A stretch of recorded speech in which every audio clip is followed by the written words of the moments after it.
We will read Genesis 49 and 22. हम पढ़ लेंगे उत्पत्ति 49 और वचन 22। यूसुफ फलवंत लता की एक शाखा है, वह सोते के पास लगी हुई फलवंत लता की एक शाखा है, उसकी डालियां भीत पर से चढ़कर फैल जाती हैं। Joseph is a fruitful vine. Yusuf एक फलवंत लता है।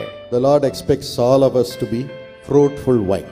परमेश्वर अपेक्षा करता है कि हम सब जो है एक फलवंत दाखलता की तरह हो। We will read John 15:16. हम पढ़ लेंगे यूहन्ना 15 वचन 16। तुमने मुझे नहीं चुना परंतु मैंने तुम्हें चुना है और तुम्हें ठहराया ताकि तुम जाकर फल लाओ और तुम्हारा फल बना रहे, कि तुम मेरे नाम से जो कुछ पिता से मांगो वह तुम्हें दे। The Lord has chosen each one. परमेश्वर ने हर एक को चुना है। Why? क्यों? To bear fruits. ताकि हम फल लाएं। All say God has chosen us, God has chosen us. But there's a purpose. अगर हम ये कहते हैं प्रभु ने हमें चुना है, प्रभु ने हमें चुना है, एक उद्देश्य है, To bear fruits. ताकि हम फल लाएं। As I have been speaking till this moment. जैसे कि अब तक मैं इसी बात को कहता आ रहा If हूँ, we bear fruits, अगर हम फल लाएंगे whatever we ask the Father in His name, He will grant it. तो जो कुछ भी हम पिता से यीशु के नाम में मांगेंगे वो उसे करेगा। Whatever we ask for the people, He does, and miracles happen.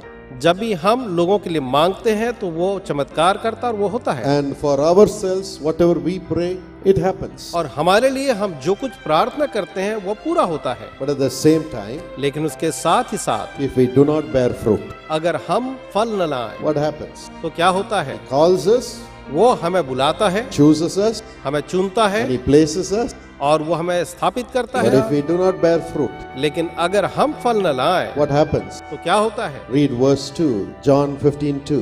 तो आइए हम यूहन्ना 15 उसके दूसरे वचन को पढ़ें और देखें। जो डाली मुझ में है और नहीं फलती उसे वह काट डालता है, और जो फलती है उसे वह छांटता है ताकि और फले। Yes, He cuts off those branches which does not bear fruit. हाँ, वो उन डालियों को काट डालता है जो फल नहीं लाती हैं, And He prunes the branches which bears fruit to bear more fruit. और जो फलती हैं उन डालियों को वह छांटता है ताकि वो और भी। God is in control of Jesus' cause. प्रभु यीशु मसीह यीशु बुलाता है, सेवकाई को नियंत्रण में रखे हुए हैं। Today we will cry to God, आज हम परमेश्वर को पुकारेंगे set right my life, Lord. और कहेंगे, प्रभु जी मेरे जीवन को सही करें, Me a fruit bearing tree. मुझे एक फलवंत दाखलता बनाएं। Don't cut me away. आप मुझे काट कर दूर न करें, Don't cut me away. मुझे आप काट कर दूर न करें, Don't cut me away. आप मुझे काट कर ना फेंकें। Do you know what happened to Judas? क्या आप जानते हैं कि यहूदा के साथ क्या हुआ? But then, लेकिन तब when we bear fruit, जब हम फल लाते हैं He prunes us, वो हमें छांटता है makes us bear more fruit. और ऐसा करता है हम और फल लाएं। It's the heart that is important. और ये हृदय है जो महत्वपूर्ण है। And then, और उसके बाद whatever we ask in His name, जो कुछ भी हम उसके नाम में मांगते हैं God provides. परमेश्वर उसे देता है। We don't need to look for results. Automatically results come. हमें परिणाम को देखने की आवश्यकता नहीं होगी, परिणाम तो अपने आप आते चले जाएंगे। That's what the Lord told me. और प्रभु ने मुझे बिल्कुल यही कहा, Paul, don't be afraid and say, this should happen, that should happen. Only then people will trust. Only then ministry will prosper. और ये बताया पौल, तो भाई ये नहीं सोचना है कि ये होना चाहिए वो होना चाहिए, तभी लोग जो है विश्वास करेंगे सेवकाई पर। Your job is not in performing the miracles. तुम्हारा काम चमत्कार करने का नहीं है, Your job is in obeying me and being faithful and working for me. तुम्हारा काम ये है कि तुम मेरी आज्ञा मानो, विश्वास योग्य बने रहो और मेरे I पीछे will do चलो, the works for you. और मैं तुम्हारे लिए सारे काम करूंगा। I will do everything. मैं सब कुछ पूरा करूंगा। Secondly, और दूसरी बात, in Genesis 49:22, the second blessing about Joseph is he is planted by the waters as a fruit bearing tree. और यूसुफ के लिए जो दूसरी आशीष है वो पाई जाती है उत्पत्ति 49 वचन 22 में, और वहां यूं लिखा है, वह सोते के पास लगी हुई फलवंत लता की एक शाखा है। A fruitful vine near a spring. सोते के पास लगी हुई एक फलवंत लता की शाखा। Yes, we need to be a fruitful vine near the spring. हाँ, हमें एक सोते के पास लगे हुए फलवंत लता की शाखा के समान बनना The है। Bible says, sow wherever you find water. Bible कहती है कि जहां कहीं तुम्हें जल मिले वहां तुम बो, then you will be blessed. और तब तुम आशीषित होगे। Wherever you find water, sow. जहां कहीं भी तुम्हें जल मिले वहां बस बोते जाओ, बोते जाओ, बोते जाओ, Then you will be और blessed. उसके बाद तुम जो है आशीषित Water होगे। is life, जल ही जीवन है, and Jesus Christ is the living water. और यीशु मसीह जो है वह जीवन का जल है। He says, if you believe in me, rivers of living water shall flow out of your belly. कहता है अगर तुम मुझ पर विश्वास करोगे तो तुम्हारे अंदर से जीवन के जल की सोते उमड़ So पड़ेंगे। as long as we have to be fruitful, we have to be planted by the waters, and the living waters, Jesus Christ. तो जब तक हम चाहते हैं कि हम फलवंत बने रहें, तो ये अवश्य है कि हम जो है ऐसे सोते के किनारे लगे रहें और यीशु मसीह उस जीवन के जल के सोते के किनारे लगे रहें। That is why we request you to maintain your relationship with Jesus. इसीलिए हम आपसे अनुरोध करते हैं कि आप यीशु मसीह के साथ अपने संबंध को बनाए रखें। And one such opportunity is praying together every morning. और ऐसा ही एक सुयोग आपके लिए ऐसे हर सुबह प्रार्थना This is करना, not a formal meeting. यह एक औपचारिक सभा नहीं This is है। a time when everyone gets connected with God. ये एक समय है जब हर एक परमेश्वर के साथ जुड़ जाता It's है। not hearing somebody who is standing on this platform or listening to somebody singing on this platform. ये ऐसा नहीं कि आप उसे सुनते हैं जो यहाँ मंच पर आकर के प्रचार करता है या कोई गाना आप सुन रहे हैं, Getting connected with the living water, Jesus Christ. लेकिन आप उस जीवन के जल के सोते यीशु के साथ जुड़ते हैं। Everyone coming and sitting here and crying for himself or herself. जब यहाँ पर हर एक आकर के अपने या औरों के लिए रोते हैं, Crying for their sin. अपने पापों के लिए रोते हैं, Crying over their weaknesses. अपनी कमजोरियों के लिए आंसू बहाते हैं, Crying for God's mercy. परमेश्वर की दया के लिए रोते हैं, Crying for God's empowerment for the day. और उस दिन के लिए परमेश्वर की सामर्थ को प्राप्त करने के लिए हम रोते हैं। 10 minutes of prayer gives the power to be with the living water. 10 minute की वो प्रार्थना वो सामर्थ देती है उस जीवन के जल के सोते के कारण, Otherwise we get dried up. वरना हम तो पूरी तरह सूख जाएंगे। We get dried up. हम सूख जाते हैं। Read Job chapter 8, 13 and 16. हम पढ़ लेंगे अय्यूब 8, 13 और 16। ईश्वर के सब बिसराने वालों की गति ऐसी ही होती है और भक्तिहीन की आशा टूट जाती है। वचन 16, वह घाम पाकर हरा भरा हो जाता है और उसकी डालियां बगीचे में चारों ओर फैलती हैं। Anyone who forgets God will be dried up. हर एक जो कि परमेश्वर को भूल जाता है वह सूख That जाएगा, wine will dry up. वह लता जो है सूख जाएगी। All of us start with God. हम सब परमेश्वर से शुरू करते हैं, But as a routine, if we come to this prayer time, routine you come to serve the Lord here or do a work here, without God, we get dried up. लेकिन जब हम बिना परमेश्वर के एक अपने रोज के ढर्रे की तरह ईश्वर को बिना स्मरण करे या उसके साथ समय बिता करके कार्य करेंगे तो हम जो है सूखते चले जाते But हैं। when we are with the waters, लेकिन जब हम पानी या जल के साथ होते हैं, every morning when the living water comes into our soul through the Holy Spirit as we open our hearts to तो God, जब हम परमेश्वर के लिए अपना हृदय को खोलते हैं तो पवित्र आत्मा के द्वारा से जब जीवन का वह जल जो है हमारे प्राणों आत्मा में पहुंचता है, or a green, flourishing, fruit-bearing plant. तो हम जो है एक हरे भरे फलवंत दाख लता के समान बनते हैं। Should we not be a fruit-bearing plant? That's what the world is expecting from us, and Jesus is expecting from क्या us. ऐसा नहीं होना चाहिए कि जैसे संसार की अपेक्षा और यीशु की भी कि हम एक फलवंत लता या पेड़ बने? Let's be with the waters. आइए हम जल के किनारे हों, By the side of the water. आइए हम जल के सोते के किनारे हों, Fruit, ताकि फल ना आए, fruit, फल ना आए, fruit. फल ना आए। We need to be with the waters. हमें उस जल के साथ होना अवश्य है कि हम फल ना आए। Let us get connected. Let us be careful to get connected. आइए हम उससे जुड़ जाएं और उससे जुड़ने के लिए हम सतर्क हो जाएं। What is the fruit that comes out of us? वह क्या फल है जो हमसे बाहर आता है? Hebrews 13:15. इब्रानी 13 और वचन 15 कहता है, इसलिए हम उसके द्वारा स्तुति रूपी बलिदान अर्थात उन होठों का फल जो उसके नाम का अंगीकार करते हैं परमेश्वर के लिए सर्वदा चढ़ाया करें। The fruit of the lips, which is thanksgiving to God. होठों का फल जो कि परमेश्वर के लिए धन्यवाद स्तुति बलि चढ़ाना When है। we are planted by the waters and we grow as a fruit-bearing tree, the fruit of thanksgiving comes out of our mouth. No grumbling ever comes, no murmuring ever comes, no disappointments or hurts ever comes. Only thanksgiving, thanksgiving, thanksgiving, joy. जब हम उस जल के सोते के किनारे लगाए जाते हैं तो हम फलवंत होते हैं और हमारे होठों से धन्यवाद और स्तुति की बातें निकलती हैं, उसका फल हम उसको अर्पित करते हैं। हमारे जीवन में केवल आनंद होता है। हम अपने जीवन में दूसरों की बातों को लेकर के केवल कुड़कुड़ाते नहीं या अन्य बातों को लेकर के केवल अपने आप को नकारात्मक रूप से परेशान नहीं करते। May your mouth only speak the fruit of thanksgiving. Give out the fruit of thanksgiving. Then you will be a fruit bearing tree. अगर आपके होंठ जो हैं हमेशा धन्यवाद बलि, आपके होंठ हमेशा स्तुति बलि चढ़ाएं, तब जो है आप एक फलवंत पेड़ के समान या दाखलता के समान होंगे। It's the other way also. When you are a fruit bearing tree, automatically your mouth will be only giving the fruit of thanksgiving. There will be no murmurings at all. हम इसे दूसरे रूप से भी कह सकते हैं कि अगर आप जो हैं एक फलवंत पेड़ या दाखलता के समान हैं, तो आपके होठों से, उस आपके जीभ से हमेशा स्तुति और धन्यवाद के फल ही निकलेंगे। Then Romans 7 and verse 4, another fruit. Romeo 7 और वचन 4 में हम एक और फल को देखते हैं। सो हे मेरे भाइयों, तुम भी मसीह की देह के द्वारा व्यवस्था के लिए मरे हुए बन गए कि उस दूसरे के हो जाओ जो मरे हुओं में से जी उठा, ताकि हम परमेश्वर के लिए फल लाएं।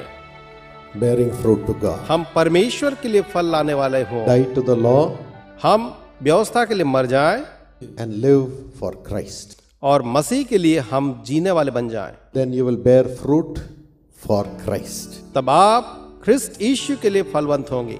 Let us come away from bearing fruit for ourselves, but let us sacrifice our lives to bear fruit for Christ. केवल अपने लिए फल उत्पन्न करने से हम बाज आएं और उससे बाहर निकल करके हम ऐसे बने जो अपने आप को त्याग और बलिदान करते हुए केवल प्रभु यीशु मसीह के लिए फल लाएं। Think about people and wiping away their tears and fulfilling God's will, vision, systems here for that. Then you shall bear fruit for God. हम जो है केवल लोगों के लिए अपने उस दृष्टि को रखें, उनकी अवस्था को देख करके उनके लिए एक दर्शन पाएं, उस बोझ के साथ आगे बढ़ें। ये नहीं कि हम केवल दूसरी चीजों में रमे रहें, लेकिन जब हम अपने तौर तरीकों को, सिस्टम को, अन्य बातों को उसके अनुरूप करेंगे, तब हम ईश्वर के अनुसार चलने पाएंगे। தேவனுக்கு கனி கொடுக்கிறவர்களாக இருப்போம். Finally, Genesis 49:22, last portion. उत्पत्ति 49 उसका वचन 22 और हम उसके अंतिम हिस्से को अगर देखेंगे तो लिखा है, A fruit-bearing tree whose branches climb over a वो wall. एक फलवंत दाखलता है जिसकी शाखा दीवारों पर या भीत पर चढ़ी है। We will read Psalm 18:29. हम पढ़ लेंगे भजन संहिता 18 और उसका वचन 29। क्योंकि तेरी सहायता से मैं सेना पर धावा करता हूँ और अपने परमेश्वर की सहायता से शहर पहर को लांग जाता हूँ। I can scale a wall and advance against a troop through you. तेरी सहायता से, तेरी ही सहायता से मैं सेना पर धावा करता और शहर पनाह को लांग जाता हूँ। Any obstruction, कोई भी बाधा क्यों न हो, automatically we will go through. हम उसको अपने आप पार करेंगे। 1,000 may come, चाहे 1000 हमारे खिलाफ आए, 10,000 may come against it. चाहे हमारे खिलाफ में 10,000 क्यों न उठ खड़े हों, We shall walk over. हम उन्हें लांग जाएंगे। We shall be the fruit-bearing tree over the wall. हम भीत पर चढ़े हुए एक फलवंत दाग की शाखा बनेंगे। If God be for us, अगर परमेश्वर हमारी ओर है who can be against? तो कौन हमारे खिलाफ आ सकता Who है? can be against? कौन हमारा सामना कर सकता है? உன் கண்களால் மாத்திரம் நீ அதை பார்த்து துன்மார்க்கருக்கு வரும் பலனை காண்பாய். Hallelujah. Hallelujah. You will just see it with your eyes, but you will see the destruction that comes to the wicked who rise up as a wall against you. आप उसे अपनी आंखों से देखेंगे कि जो परमेश्वर के खिलाफ खड़े होते हैं उन दुष्टों का हश्र क्या होता है, Because the Lord will go before you. क्योंकि परमेश्वर आपके आगे आगे चलेगा। The one who is by your side as the living water. जो आपके साथ है वह तो जीवन का जल का सोता है, One who makes you bear fruit. वह जो आपको फलवंत करता है, And the one who listens to you and gives answers to everything that you ask in the name of Jesus to the Father, He will make you climb up over the walls that may be in front of you and still bear fruit. वह जो आपको सुनता है, जब आप पिता के नाम से उससे कुछ भी मांगते हैं तो वह आपके लिए पूरा करता है। वही जो है आपको फलवंत करेगा, और जब आपके खिलाफ में लोग खड़े हों तो वह आपकी सहायता करेगा कि आप उन्हें लांघ जाएं और फलवंत बने रहें। Amen. आमीन। When a city is conquered, the flag of that conquering army is put at the highest point of that city, highest mountain, highest tower, and the flag flies. Then they have authority over the whole city. जब एक शहर जो है जीता जाता है या उस पर कब्जा किया जाता है, तो जीतने वाली जो सेना होती है उसका जो झंडा है उस शहर के सबसे ऊंचे शिखर पर, सबसे ऊंची पहाड़ी पर, सबसे ऊंचे स्थान पर लगाया जाता है, और जब वो फहरने लगता है, जब वो फहराता है, तो वो वहां पर शासन करते अधिकार रखते हैं। Amen. आमीन। When the enemy comes in like a flood, the Holy Spirit raises a standard against him.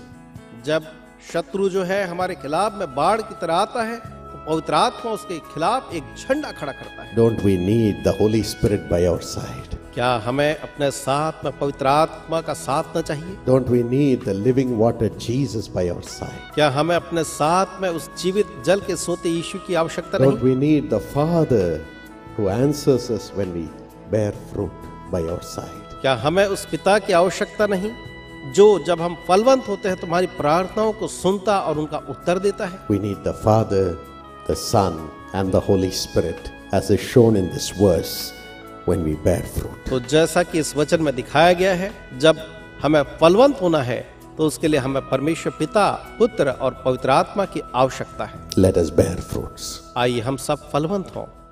Shall we look to God in prayer? आइए हम प्रार्थना में परमेश्वर को निहारें। Thank you, Jesus. धन्यवाद यीशु।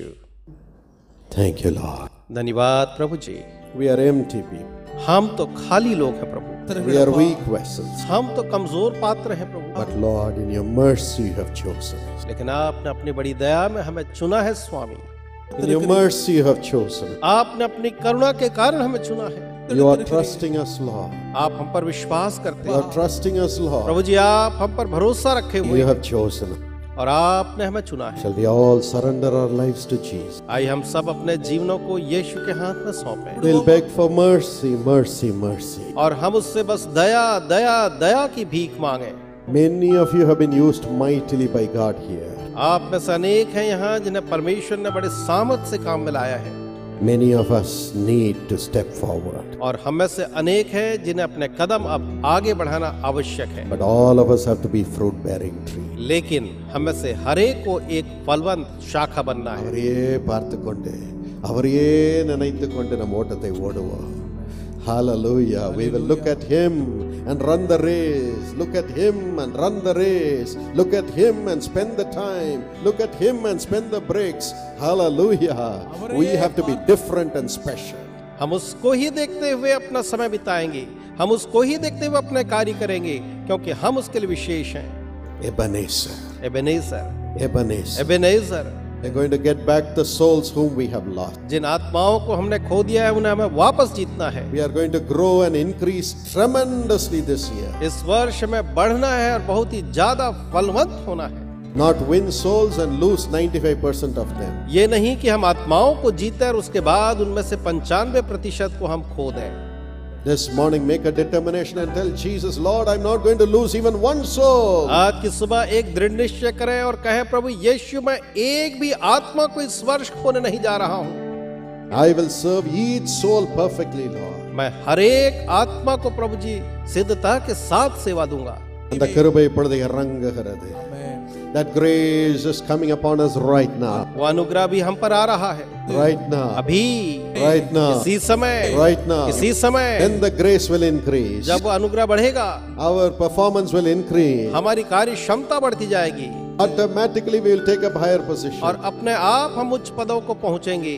कृपा इरंगुகிறது. The grace is coming. वो अनुग्रह आ रहा है. Thank you, Lord. धन्यवाद प्रभु. Every dried up fruit, dried up heart, Lord, cleanse it and pour your living water into us right now, Lord. हर एक सूखे हुए फल, हर एक सूखी हुई शाखा के ऊपर में प्रभु जी आप अपने जीवन के जल को डालें और इसे फिर से जीवित कर दें. Fill, हमें Lord. भर दे प्रभु. Let life come into everybody, Lord. हर एक में जीवन आ जाए. Everybody, Lord. हर एक में जीवन. Everybody, हर Lord. एक के अंदर प्रभु. Everybody, Lord. हर एक में प्रभु. Every one of us. हम में से हर एक पर. Every one of हम में us. से हर एक. Every one of हम us. में से हर एक. All of us in Jesus' cause. यीशु बुलाते हैं जितने हम सब के ऊपर प्रभु. Help us to bear fruits, Lord. आप सहायता करें कि हम फलवंत हो प्रभु. And be alive. हमें जीवित करें. Be above the mountains, above the wall. ताकि हम जो है भीत के ऊपर में हो, हम लांघने वाले हो. Be more than a conqueror. और आप हमें जयवंत से भी बढ़ करके महान बनाए प्रभु जी. Wipe away the tears of everyone who is suffering, Lord. हर एक जो कि पीड़ित है आप उनके हर आंसुओं को पोंछें प्रभु. Let there be life in their life. उनके जीवन में अब जीवन आ जाए. In Jesus' name. यीशु के नाम में प्रार्थना मांगते हैं. Amen. आमीन.